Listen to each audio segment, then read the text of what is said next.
Hello everyone, स्वागत है आप सभी का। और अभी जो हम करेंगे मैथ्स का न्यूमेरिकल होता है, ये मैं 2018 का आपका पूरा पेपर सॉल्व करवा रही हूँ। और इसमें हमने 3 पार्ट्स कर लिए हैं, जिसमें कि हमारा CDP 30 नंबर्स का कवर हो चुका है। और उसके बाद आप जो आपकी 15 मार्क्स की मैथ्स की पेडागॉजी आती है, उसको भी हमने कवर किया था कल। और अभी हम देखेंगे जो आपका मैथ्स के आप 15 क्वेश्चन देखेंगे यहाँ पे, और ये 2018 का आपका पेपर रहेगा। और लाइक शेयर सब्सक्राइब आप कर सकते हो अगर अभी तक नहीं किया है। चलिए फिर स्टार्ट करते हैं हमारी आज की क्लास को। देखेंगे हम यहाँ पे आपको एक फ्रैक्शन दी गई है, हम इसको किस तरीके से आपको एडिशन करना होता है। वहाँ पे सबसे पहले आप क्या करोगे, आप 3 और 5 का LCM ले लोगे। अगर आपको LCM लेना नहीं आता है तो मुझे कमेंट सेक्शन में बता देना, मैं वो भी आपको बता दूंगी। ओके, पे LCM ले लिया। उसके बाद हम क्या करते हैं, जितने भी आपके ये डिनोमिनेटर हैं इसे एक एक करके हम इसमें क्या करेंगे, डिवाइड। तो 3 का डिवाइड जब आप करोगे तो 5 आएगा, और 5 का करोगे तो 3 आएगा। फिर इनको क्या करते हैं, जो आपका न्यूमरेटर होता है उसमें उससे मल्टीप्लाई कर देते हैं। तो जब 3 का करेंगे तो 5 बार जाएगा, और 5 का 2 से मल्टीप्लाई करेंगे तो कितना आ गया, 10 आ गया। उसके बाद 5 से इसमें करेंगे तो 3 टाइम्स जाएगा, और 3 और 4 का मल्टीप्लाई आपका कितना आता है, 12। तो आपका जो आंसर आएगा वो 22/15। अब आपको इस तरीके से दिया नहीं है, करते हैं इसको। 15 से जब आप 22 को डिवाइड करोगे तो कितना बार जाएगा, 1 टाइम जाएगा, और ये आपका आ जाएगा यहाँ पे। तो 22 में से जब आप इसको माइनस करोगे तो 7 आएगा। जो आपका नीचे आता है वो कहाँ चला जाता है, न्यूमरेटर में चला जाता है। और जो आपका पहले से डिनोमिनेटर में है वो डिनोमिनेटर में ही रहेगा। और ये जो आता है आपका 1 होल, और न्यूमरेटर है आपका 7, तो आपका आंसर आ जाएगा 1 होल 7/15। ओके, नेक्स्ट है आपका, दिए गए आकारों में से निम्नलिखित में से कौन सा कथन ठीक नहीं है। यानी कि आपसे निगेटिव पूछा गया है। ओके, ध्यान रखना। तो सभी समांतर चतुर्भुज हैं, हाँ जी, सभी समांतर चतुर्भुज हैं। अब देखो, इसके लिए आपको क्या पता होना चाहिए, समांतर चतुर्भुज क्या होते हैं, उनकी प्रॉपर्टीज आपको पता होना चाहिए। तो समांतर चतुर्भुज वो चतुर्भुज होता है जिसकी की दोनों साइड्स पैरेलल, पैरेलल का मतलब होता है समानांतर। ओके, जैसे आपकी ट्रेन की पटरी होती है, दोनों साइड्स पैरेलल होती हैं, और दोनों साइड क्या होती हैं, बराबर होती हैं, तो वो क्या होता है आपका समानांतर। तो इसमें भी पैरेलल है, इसमें भी पैरेलल है, इसमें भी पैरेलल है, और इसमें भी पैरेलल है, और बराबर भी है। ओके, उसके बाद है आपका, इनमें से एक समांतर चतुर्भुज नहीं है।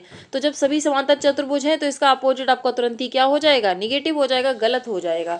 इनमें से 2 समचतुर्भुज हैं। ओके, इनमें से 2 आयत हैं, बिल्कुल सही बात है। ओके, देखो अब इनमें से 2 क्या हैं, समचतुर्भुज है। यानी कि आपका ये वाला और आपका वर्ग, वर्ग भी आपका क्या हो जाता है, एक समचतुर्भुज हो जाता है।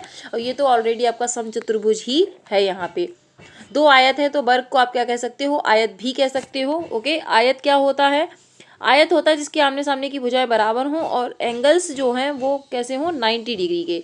तो इसमें भी आमने सामने की भुजाएं बराबर होती हैं, एंगल्स 90 डिग्री के इसमें भी होते हैं। तो हम 2 आयत भी हैं यहाँ पे, हमारे समचतुर्भुज भी हैं।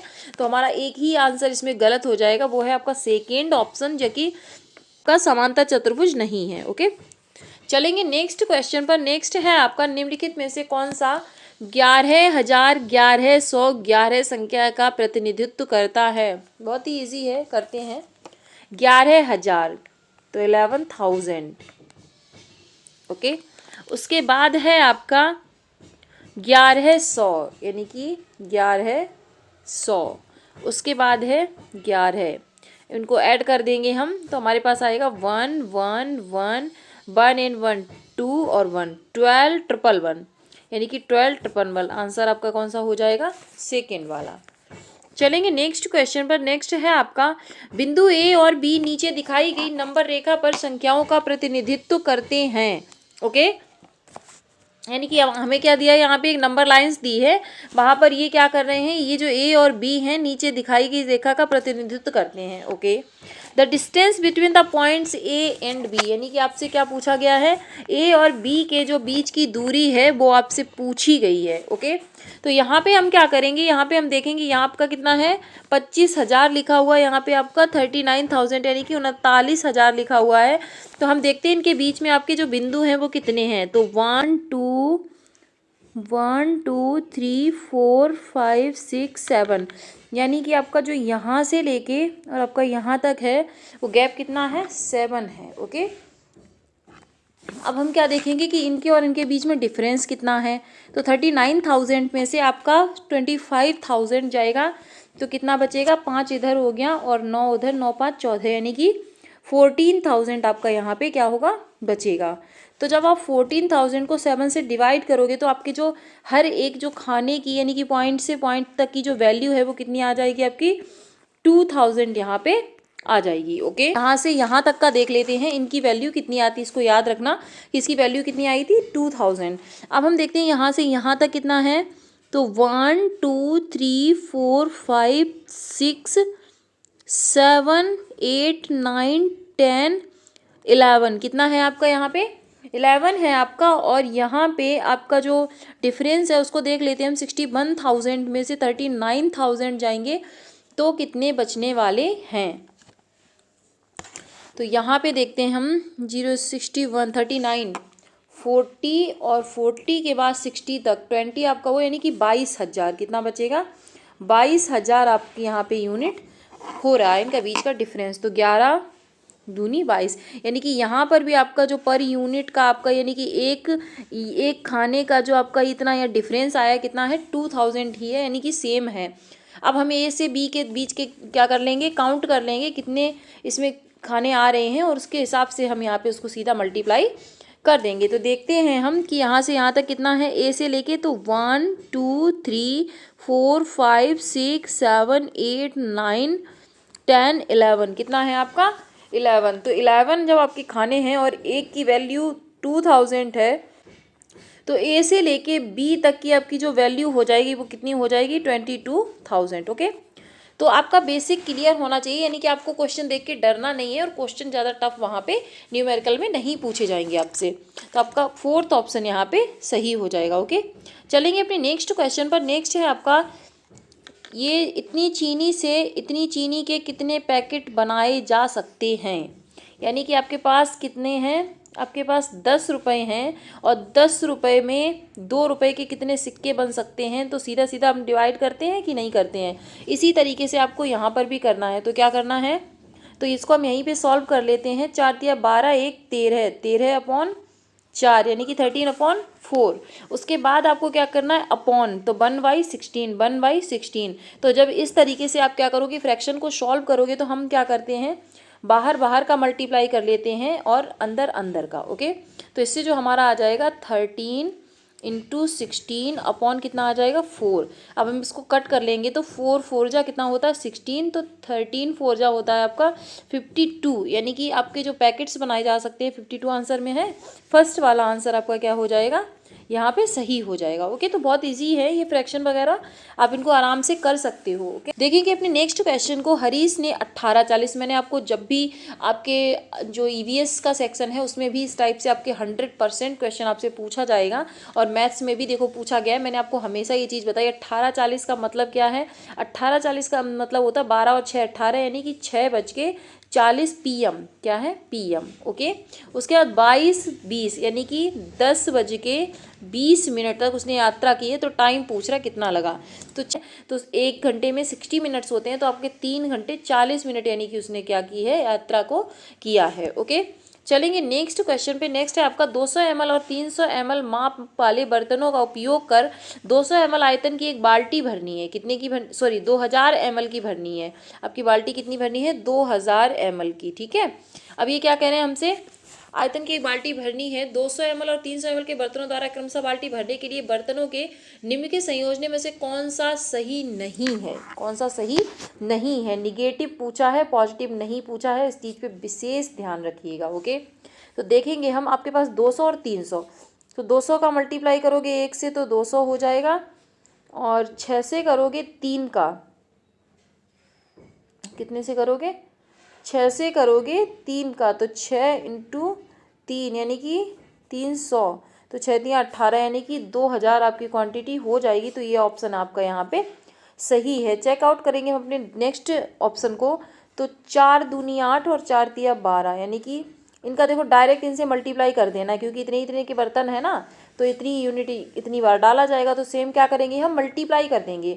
तो 4 दूनी 8 और 4, देखो मैं तुम्हें शॉर्ट मतलब जल्दी कैसे करना है, आपको लिखना नहीं है, मैं तो आपको बता रही हूँ, समझा रही हूँ, इसलिए लिख के बता रही हूँ। आपको क्या करना, डायरेक्टली करते जाना और जोड़ते जाना। तो 4 तिया 12 और 4 दूनी 8, तो 12 8 20 यानी कि 2000 हो जाएगा। तो ये भी आपका सही, ये भी सही। उसके बाद 7 दूनी 14 और 2 तिया 6, यानी कि 14 6 भी आपका 20 हो जाता है, यानी कि 2000 हो गया। तो आपका एक ही ऑप्शन बचता है, देखो 6 2 ज़ा 12 और 3 3 ज़ा 9, यानी कि आपका ये इसका आंसर जब जोड़ोगे तो 2100 हो जाएगा, कि हो जाएगा। ओके, चलेंगे नेक्स्ट क्वेश्चन पर। नेक्स्ट है आपका, निम्नलिखित में से 7.1 इंटू 3.85 अपॉन 9.09 का सबसे अच्छा अनुमान कौन सा है, यानी अप्रॉक्सीमेशन कौन सा है। अब देखो अप्रॉक्सीमेशन कैसे निकालते हैं, इसमें भी बच्चे बहुत कंफ्यूज हो जाते हैं। मैं ट्यूशन पढ़ाती हूँ तो वहाँ पे बच्चे मतलब इस चीज़ को लेके बहुत कंफ्यूज रहते हैं, कहते हैं मैम कैसे हमें पता चलेगा। तो देखो, जैसे मान लो आपने आधार क्या माना है वो इम्पॉर्टेंट करता है। अब यहाँ पे पॉइंट्स में वैल्यू है तो मैं पॉइंट्स में आपको समझाऊंगी यहाँ पे। ओके, तो यहाँ पे मान लो आपका पॉइंट के बाद 1 है, यानी कि 1 से लेके 10 तक के बीच में आपको देखना है पॉइंट्स, पॉइंट 1 पॉइंट 10। ओके, तो यहाँ पे 7.1 है, यानी कि ये 8 के ज़्यादा पास है या 7 के ज़्यादा पास है। तो 5 से कम है तो 7 के ज़्यादा पास है, और 5 से ज़्यादा है तो 8 के ज़्यादा पास है। यानी कि हमेशा 50-50 कर दो, जिसमें भी आपको डिवाइड करना हो। अगर 10 यूनिट में वैल्यू निकालनी हो तो 5-5 कर दो, अगर आपको 100 में निकालनी हो तो 50-50 कर दो। ओके, तो यहाँ पे आपका 7.1 किसके बराबर है, 7.1 जो है आपका बराबर है 7 के नियरेस्ट है। देखो अप्रॉक्सीमेशन मतलब नियरेस्ट। ओके, उसके बाद 3.85, 3.50 से अगर कम होता तो ये 3 के पास रहता, लेकिन ये 3.85 यानी कि आपके 4 के पास पहुंच गया है, तो ये आपका हो जाएगा 7 इंटू 4। उसके बाद 9.09, अब ये 0.1 से भी कम है तो ये आपका क्या रहेगा, 9 ही यहाँ पे रहेगा। ओके, तो आपका जो ऑप्शन है वो कौन सा हो जाएगा, 7 इंटू 4/9।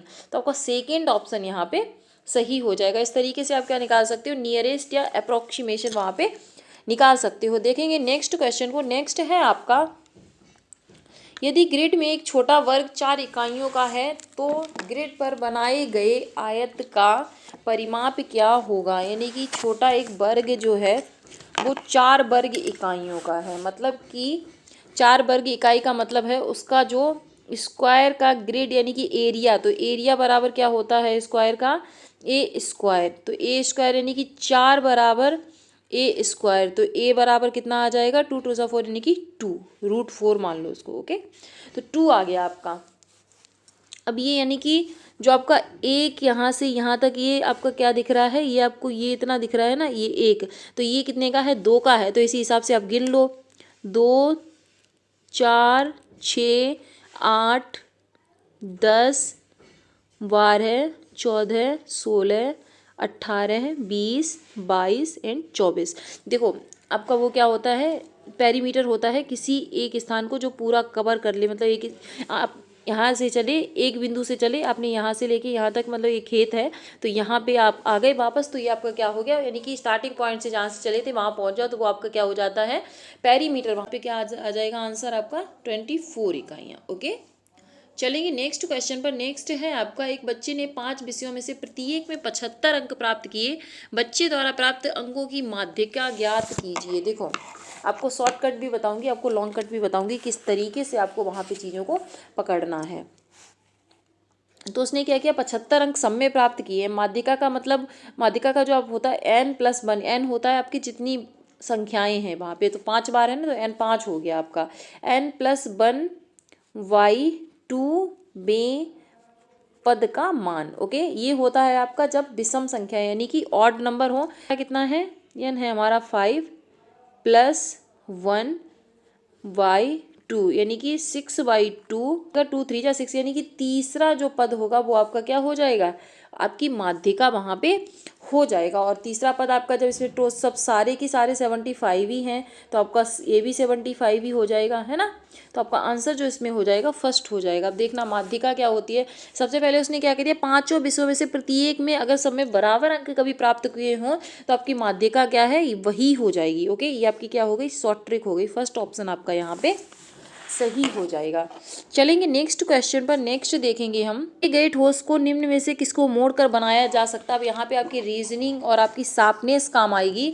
यानी कि आपको क्या दिया गया है यहाँ पे, एक ये इस तरीके का ये ट्रायंगल शेप में आपको ठोस यानी कि क्या दिया गया आपका यहाँ पे एक सॉलिड दिया गया है। ओके, अब हम देखेंगे कि तो क्या इसको मोड़ने से ये इस पे बराबर आ रहा है, तो नहीं लग रहा, देखने से ही समझ आती हैं चीज़ें। ये भी यहाँ पे इसको मोड़ के इधर अगर ऐसे करोगे नहीं हो रहा, इसको भी आप ऐसे नहीं कर पाओगे, तो एक ही है यहाँ पे। देखो इसको अगर आप ऐसे मोड़ के करोगे और इसको यहाँ पे ऐसे करोगे और इसको वापस में ऐसे कर दोगे, तो आपका जो ऑप्शन हो जाएगा यहाँ पे वो आपका कौन सा हो जाएगा, सेकेंड वाला। इसमें आप अपने दिमाग से थोड़ा सा रीजनिंग लगाओगे तभी समझ में आएगा, क्योंकि इसमें हाइपोथेसिस यहाँ पे लगी हुई है। ओके, चलेंगे नेक्स्ट क्वेश्चन पर। नेक्स्ट है आपका, यदि रेखांकित पाई चार्ट में लाल भाग 40 है तो सफ़ेद भाग क्या होगा। अब आप ये देखो, रेड कितना है, हाफ है, यानी कि 1/2। तो जो कोई चीज़ 40 हाफ है तो वो फुल कितनी हो जाएगी, 40 × 2 यानी कि 80 वो फुल हो जाएगी, यानी कि 80, 40 ये और 40 ये पूरा। ठीक है, अब ये हमसे पूछ रहे हैं यहाँ पे कि सफ़ेद भाग, तो सफ़ेद भाग आपका कितना है, 1/8 है। तो जब 80 का 1/8 निकालोगे आप तो कितना आएगा यहाँ पे, 8 10 जा 80, तो आपका 10 आंसर यहाँ पे आ जाएगा, यानी कि सेकेंड ऑप्शन आपका जो है यहाँ पे सही है। ओके, चलेंगे अपने नेक्स्ट क्वेश्चन पर, देखेंगे इसको। Observe the following solid shape, यानी कि निम्न का ठोस आकार का निरीक्षण कीजिए। पूछ क्या रहे, निम्न में से कौन सा दिए गए ठोस की ऊपरी सतह का दृश्य है। अब देखो, आप किसी भी चीज़ को कैसे देख सकते हो, या तो आप इधर साइड से देख सकते हो, या फिर आप मान लो आप यहाँ पे खड़े हो और आप ऊपर से देख रहे हो, है ना, तो वो कैसा होता है, ऊपरी सतह का दृश्य। तो जब देखो, चाहे चीज़ें ऊपर नीचे कैसी भी हों, लेकिन जब आप ऊपर से देखोगे तो आपको सेम दिखती हैं इस तरीके से। कभी ट्राई करना चीज़ों को। तो इस सॉलिड को जो हम देखेंगे ऊपर से, तो हमें इस तरीके से कुछ दिखाई देगा, एक लाइन में हमें ये सारे दिखाई देंगे, ये से ऊपर नीचे दिखाई नहीं देंगे। ओके, चलेंगे नेक्स्ट क्वेश्चन पर। नेक्स्ट है आपका, निम्नलिखित में से किसकी लागत अधिक है। यानी कि आपने 250 प्रत्येक पैकेट वाले 200 पैकेट, यानी कि एक पैकेट आपका कितने का है, 250 का है, और वो पैकेट आपने कितने लिए, 200। तो 250 का हो जाएगा 25 दूनी 50, उसके बाद 3 0 1 2 3, यानी कि 1 10 100 1000, यानी कि 50,000 के हो गए आपके फर्स्ट वाले। ओके, उसके बाद इन्होंने कहा है हमसे 250 प्रत्येक वस्तु के 20 दर्जन। ओके, यानी कि 250 प्रत्येक वस्तु के 20 दर्जन। अब 20 दर्जन इन्होंने क्या किया है यहाँ पे, 20 दर्जन में कितनी वस्तुएं होंगी, तो एक दर्जन बराबर कितना होता है, 12। तो 20 दर्जन कितना हो जाएगा, 12 × 2 12 दूनी 24, यानी कि 240। अब 240 में आप जब 250 का मल्टीप्लाई करोगे तो ऑब्वियसली बात है कि ये ज़्यादा आएगा, और हमसे यही पूछा है कि किसकी लागत ज़्यादा है, तो आपका यहाँ पे सेकेंड ऑप्शन सही हो जाएगा। ओके, यानी कि जो सेकेंड ऑप्शन है 250 प्रत्येक वस्तु के 20 दर्जन, ये आपका क्या हो जाएगा, ज़्यादा हो जाएगा। आज के लास्ट क्वेश्चन पर, लास्ट क्वेश्चन को देखेंगे, और न्यूमेरिकल ज़्यादा आपका टफ नहीं आएगा, तो ज़्यादा परेशान होने की ज़रूरत नहीं है, बट आपके जो बेसिक्स हैं वो 100% क्लियर होने चाहिए। और मैं कोशिश करती हूँ कि मैं आपको जो भी आपका बेसिक आता है या जो भी आती हूँ कि मैं आपको बताऊँ। यहाँ पे देखेंगे लास्ट क्वेश्चन को, सम संख्यक पदों तक इवन नंबर ऑफ टर्म्स।